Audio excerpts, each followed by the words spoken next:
안녕하십니까. 신의 한수의 신혜식입니다. 손석희 사건과 관련해서 경찰이 배임 혐의는 불기소 처분했습니다. 그런데 검찰이 부실 수사라면서 재조사를 요구하고 나섰습니다. 어떻게 된 일인지 한번 알아보겠습니다. 이와 관련해서 우동균 기자 나와 있습니다. 안녕하십니까. 안녕하세요. 손석희 요리조리 잘 빠져나갔는데 경찰도 잘 빠져나가고, 그런데 이번에 딱 걸린 것 같습니다. 경찰의 조사가 부실했다, 이게 드러났어요. 자, 이게 어떤 일인지 우동균 기자가 설명을 좀 해주시죠. 네, 정말 손석희 하면은 무슨 대한민국에서 가장 신뢰받는 언론이다, 이런 말들 참 많이 하지 않았습니까? 하지만은 올해 1월이었죠. 그 김웅 기자와의 그 폭행 사건, 이것을 시작으로 해가지고 점점 이 손석희에 대한 그 신뢰가 떨어지고 있는 것 같습니다. 저희가 이 신의 한수를 통해서 많은 보도를 했었는데요. 정말 할 때마다 새로운 사실이지 않습니까? 정말 파도 괴담이다 라는 말이 절로 나온 게 아니고요. 지금 이제 저희가 소개해드리고 싶은 부분은 이 김웅 기자와 손석희 사장 간의 그 법정 공방이 지금 치열한 상황인 건데, 유독 경찰이 그 손석희 사장에 대해서 좀 편애한 듯한 그런 수사를 대왔단 말이에요. 그런데 이것에 대해서 검찰이 이제 제지를 거는 이제 그런 장면을 이제 저희가 잠시 뒤에 화면을 통해서 알려드릴 거고요. 일단은 지금 가장 핵심이 되는 거는 배임 논란이지 않습니까? 네. 과연 손석희 사장이 배임을 했을까 안 했을까 라는 부분인 건데, 저희가 자료화면이 준비되어 있거든요. 이거 보면서 우리 시청자 여러분들도 한번 생각을 해보시면 좋을 것 같습니다. 예, 보겠습니다. 네, 이게 바로 문제가 되는 텔레그램 대화인데요. 손석희 사장이 김웅 기자에게 이제 보낸 텔레그램 대화 중에 일부를 저희가 이렇게 모아놨습니다.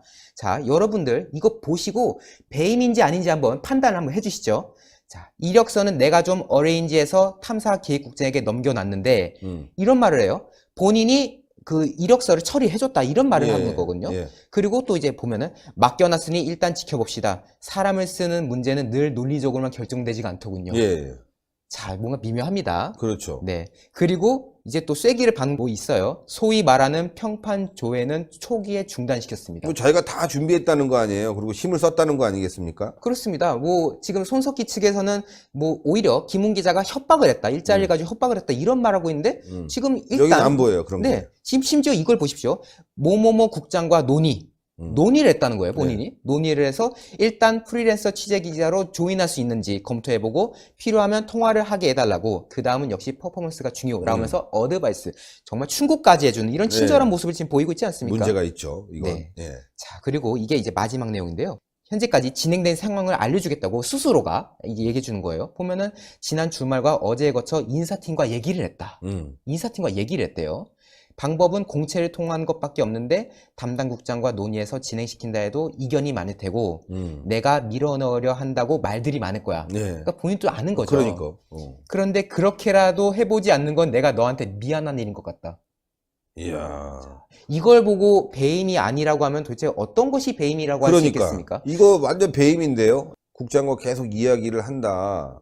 그리고 뭔가 지금 힘을 쓰려고 하는 것이 역력하게 보이고 있거든요. 그렇습니다. 이게 만약에 김웅 기자만의 망상이었다면 절대 나올 수 없는 대화잖아요. 그렇죠. 지금 손석희 사장이 친절하게 회사에다가 이런 것 저런 거 알아보면서 다 컨펌을 해준 상황인 거예요. 그러면서 심지어는 뭐 퍼포먼스가 중요하다, 내가 뭐 이력서를 어레인지했다 해가지고 온갖 지금 그 조언이 될 만한 것들이 다 해주고 있어요.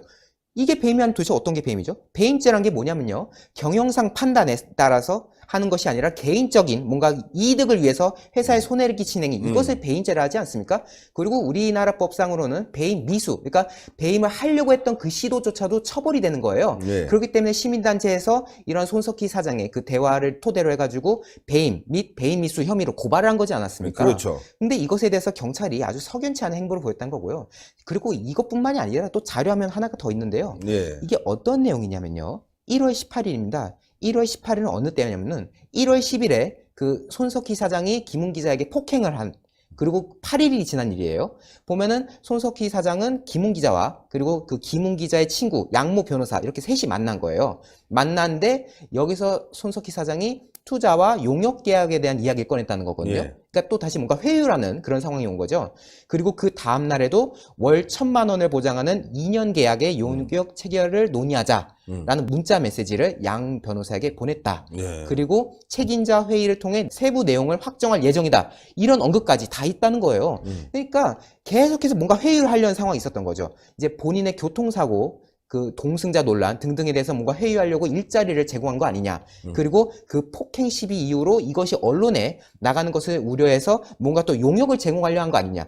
이런 여러 것들이 다 배임죄가 될 소지가 충분한 것들인데 이것에 대해서 경찰이 어떻게 했습니까? 폭행 혐의만 적용하고 그러니까. 오히려 김웅 기자를 상대로 공갈미수라고 공갈미수라고 했어요. 공갈이란 거는 뭔가 협박을 해가지고 금전적인 이득을 취하는 행위라는 건데 근데 지금 문자 내용을 보면 그런 게 하나도 없이 오히려 손석희가 일방적으로 얘기하고 있다는 거죠. 녹취 내용도 그렇고 이 문자 내용도 그렇고 말이죠. 그렇습니다. 정말 어떻게 보면은 오히려 손석희 사장이 뭔가 앞장서서 뭔가 더 적극적으로 하는 그런 뉘앙스를 보이는 건데 전혀 지금 경찰에서 최종적인 결과라고 해서 내놓은 것들은 그렇지 않았다는 거. 그리고 말이죠. 여기서 또 저희가 또 하나 확인한 사실이 있는데 이것도 한번 자료화면을 보면서 또 이야기를 나누도록 하겠습니다. 이 보시면은 자, 민변 출신 변호사에게 자문했다라고 네. 저희가 제목을 달았는데 예. 이게 무슨 소리냐면요. 예. 4월 초에 이 손석희 사장과 김웅 기자 간의 그 법정 공방에 대해서 법리 검토 회의를 열었다고 해요. 예. 근데 이 당시에 참석자가 4명이었는데 그중 3명은 로스쿨이나 사시 경력이 있는 그 경찰 3명이었고 이제 유일하게 외부 법률 전문가로서 이모 변호사가 이제 참석을 했다고 합니다. 예. 근데 알고 보니까 이 이모 변호사가 민변 출신이고 그리고 뜬금없이 연애 전문 변호사다. 그러니까 영화사라던가 예. 엔터테인먼트 업계 이쪽 관련해서 주로 이제 변호를 맡는 그런 사람을 자문으로 넣은 거예요. 그렇기 때문에 그럼 도대체 이 이모 변호사가 도대체 뭐 하는 사람인가 하고 제가 또 봤는데 일단 노무현 대통령 후보 지지 법률 지원단 이런 걸 활동했다고 하고 그리고 또 뜬금없이 한미 FTA 반대 활동 이력이 또 있어요. 예. 그리고 영화 그때 그 사람들이라고 우리 시청자 여러분들께서 아실지 모르겠는데 과거에 이제 박정희 전 대통령의 그 암살을 다룬 이제 영화인데 네. 약간 이 내용이 좀 박정희 대통령을 굉장히 좀 조롱한 듯한 네. 좀 그런 것 때문에 그 당시 아들인 박지만 씨가 이거 이 상영 금지 소송을 또 내렸던 상황이거든요. 예. 근데 이것에 대해서 그 영화 감독 측을 변호했던 이력이 있어요. 야. 거기다가 그 손석희가 당시 MC였던 100분 토론 있지 않습니까? MBC의 100분 토론. 그 당시 이 영화 문제를 가지고 토론을 했는데 거기에 패널로도 참석을 했던 거예요. 즉 손석희 사장과 안면이 있는 사이다. 라는 게 이제 지금 핵심인 거거든요. 예. 뭐 일단 뭐 민변 출신 요즘 힘이 있으니까 당연히 뭐 쓸 수 있는 거고 또 영향력을 미친다면은 할 수 있는 건데 어쨌건 말이죠. 뭔가 힘을 썼다는 거. 예. 이런 것이 보이니까 경찰도 손석희 입장에서 조사를 한 것이 아닌가. 네. 그런 내용들이 보인다면서요. 그렇습니다. 저희가 또 자료화면을 보면서 이야기를 나눌 텐데요. 자, 이게 4월 24일에 있었던 일이라고 합니다. 경찰이 김웅 측에게 연락을 하면서 이런 말을 했다고 해요. 손 대표가 김웅 기자에게 취업, 용역 제안을 일정 시점 이후에는 한 적이 없는 거 아니냐? 굉장히 뭔가 두둔한 듯한 그런 말을 하고 있어요. 그러니까 취업 용역 제안을 뭐 그때 한 번 하고 뭐 그 이후로 지속적으로 한 거는 아니지? 약간 이런 식으로 예. 떠보는 듯이 유도신문한 듯한 이런 이제 문의를 한 거예요. 여기에 대해서 김웅 측에서는 이제 대꾸를 안 했죠. 예. 근데 이틀 뒤에 이런 말을 했답니다. 전화를 해가지고 그런 내용을 서면으로 보내달라. 아. 그러니까 이거 아니, 문자 소속기를- 다 있고 녹취 있는데 굳이 이렇게 할 필요가 있을까라는 거죠. 그렇습니다. 그렇기 때문에 여기에 대해서 이제 김웅 측 변호인은 이런 말을 합니다. 경찰 요청이 워낙 황당해서 답하지 않았다. 그리고 애초에 가해자의 무혐의 근거가 될 수 있는 자료잖아요. 이거는 뭐 그 이후로는 시험이나 이런 거에 대해서 얘기하지 않았지 않느냐라고 예. 말하는 것 자체가 무혐의가 될 수 있는 그런 자료인데 이것을 만들어 달라고 피해자 측에게 만들어 달라고 하는 것은 매우 이례적이다. 그리고 근데 여기에 대해서 마포경찰서는 뭐 일일이 답할 필요가 없다. 이렇게 좀 무시라는 이제 상황인 건데 만약에 이게 잘못된 사실이었으면은 뭐 이거는 뭐 무근이다. 사실 무근이다 했을 텐데 차마 또 아니라고 말 못하니까 그냥 답할 필요가 없다 하면서 예. 그냥 넘어간 상황인 거죠. 그리고 이제 보면은 더 충격적인 게 있는데 예. 이거 또 자료 한번 봐야 됩니다. 아, 그렇군요. 네. 이 보시면은 이 김웅 기자가 유튜브 채널을 한다는 거를 저희가 얼마 전에 또 방송을 통해서 전달했지 예. 않습니까? 이거는 5월 9일 28회차 방송인데 예. 이날 방송 내용은 본인이 3월 1일 날 마포 경찰서에 가서 19시간가량 조사받았던 그 일화에 대한 내용이에요. 근데 그 내용이 아주 충격적인 게 경찰 측에서 지속적으로 이런 질문을 했다고 합니다. 예. 김웅 기자가 손석희 사장을 처음 만난 그 2018년 8월 29일에 손 사장이 김웅 기자에게 채용 또는 채용하겠다 이런 표현을 대놓고 쓴 적이 있느냐라고 물어봤어요, 수사관이. 그래서 김웅 측에서는 그렇지 않다, 아니다 라고 했는데 그 답이 보십시오. 봐라, 그 양반은 애시당초에 널 채용할 생각이 없었다. 네가 가서 협박한 거지? 이런 식으로. 그러니까 물론 이런 워딩은 아니었겠습니다만 뭔가 그 어허. 손석희 측의 주장은 하여튼 뭐 그대로. 김웅 측 주장이니까. 근데 협박한 거지? 네. 아, 문자 보면 그런 게 없는데. 예, 이 경찰이 강요에 의해서 자백을 받아내려고 했던 그런 상황이 있네요. 그렇습니다. 이게 지금 경찰 수사에 대해서 상당히 지금 좀 눈여겨봐야 될 부분인 거예요. 그래서 이제 이거에 대해서 김웅 측 변호인이 굉장히 항의를 한 상황이었습니다. 예. 그래서 이런 말을 합니다. 아니, 이력서도 그 양반이 먼저 요구하지 않았느냐. 우리가 뭘 협박을 하냐. 라고 이제 되물어보니까 경찰 측이 또 두둔하는 말을 해요. 그거는 위로하려고 그랬다는데. 김웅 기자 위로하려고. 뭘 위로를 해? 자기가 직접 다 손석희가 했으면서 뭘 위로를 하는 거야?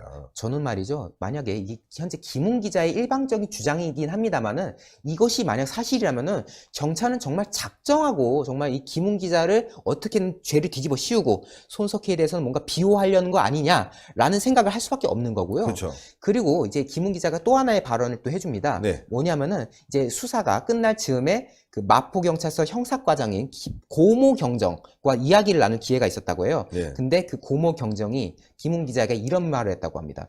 재판도 받으셔야 되니까 준비 잘 하십시오. 어허. 자, 여러분들 재판을 받는 게 무슨 의미입니까? 기소를 해야지 재판을 하는 거지 않습니까? 그렇죠. 근데 이날은 그 김웅 기자가 마포경찰서에 처음 출석한 날이에요. 예. 근데 수사 첫날부터 기소 의견을 송치하겠다는 뜻을 보인 거 아니냐 이거는. 예. 아니 첫날 조사받으러 갔는데 재판을 받아야 되니까 준비를 잘하라?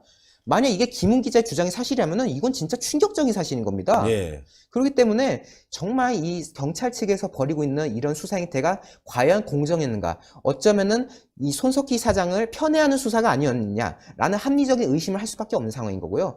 다만 다행스러운 거는 검찰이 이번 결과에 대해서 반려를 했다는 거지 않습니까? 네. 저희가 이제 또 자료 화면을 또 보실 텐데 어쨌든 지금 이 손석희 사장에 대해서 폭행만 적용을 하고 지금 그 배임에 대해서는 정말 그냥 불기소 처분한 이것에 대해서 검찰 측이 이렇게 말했다 합니다. 경찰 수사가 사실관계를 파악하고 구체적인 수사 결론을 내린데 보완할 점이 있다 판단했다. 그러니까 돌려 말한 거죠. 네. 그러니까 뭔가 좀 내용이 부실하다 이제 이런 말을 하면서 전반적으로 부실하다고 판단해서 경찰에 수사를 보완하라 했다. 그래서 5월 말까지 사건을 송치하라고 지시를 내렸다라고 해서 그나마 정말 이 경찰한테 가만히 놔뒀으면은 정말 어떻게 될지 몰랐던 이 수사 상황을 그나마 검찰이 반려를 함으로써 조금이나마 한 번 더 기회를 가질 수 있는 그런 계기를 마련한 것이 아닌가 생각됩니다. 예. 제대로 조사가 돼서 말이죠. 손석희가 배임 미수 혐의로 이제 기소가 되고 처벌을 받는 그런 상황이 되길 바랍니다. 맞습니다. 누가 봐도 문자 내용이 그렇잖아요. 예. 그렇습니다. 예. 정말 이 텔레그램 아까 저희가 앞에서 보여드렸는데요. 시청자 여러분들께서도 충분히 판단하셨을 거라고 저는 믿습니다. 누가 죄가 있는지, 누가 배임을 했는지 여러분들은 다 알고 계실 거라고 믿겠습니다. 예, 고생하셨습니다. 네. 예, 뭐 민변이 힘이 있고 뭐가 힘이 있고 다 언론의 힘 이걸 이용해서 지금 손석희가 빠져나가려고 하는 것이 아니냐 그런 의혹이 듭니다. 검찰이 수사 보완 지시 잘 내린 것 같습니다. 어쨌건 말이죠. 손석희 이번에 제대로 된 단죄가 필요할 것 같습니다. 자, 동그랗게 올라가는 구독 버튼, 추천 버튼, 댓글로 많은 성원 부탁드리겠습니다. 대단히 감사합니다. 고생하셨습니다. 감사합니다.